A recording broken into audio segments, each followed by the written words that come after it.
deliberately attacked by naval bombers.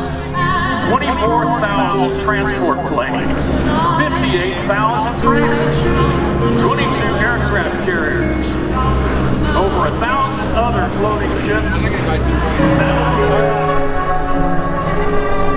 Now, in heavy seas, some 800 miles off Japan, enemy patrol boats are sighted and sunk.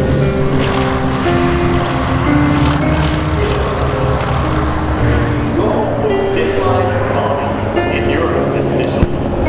The British were the nightmares.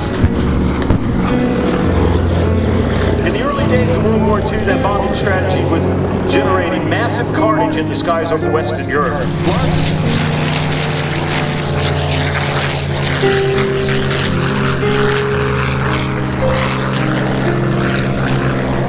They're little friends, and together the two aircraft became the ultimate symbols of World War II's air war over Germany. Here, ladies and gentlemen, Texas Rangers B-17.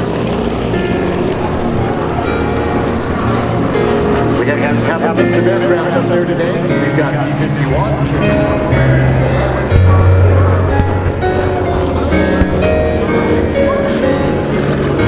Engine was modified, some of the dorsal fin in front of the rudder was modified. The aircraft began to find its legs and its speed. With the addition of the drop tanks, the aircraft now had the capability, like I said earlier, to make it all the way to Berlin and back. And that, ladies and gentlemen, what changed the air war in Europe. The combination of our massive numbers of B-17s like you see flying here today, with the P-51D model that you see right behind it, that is what won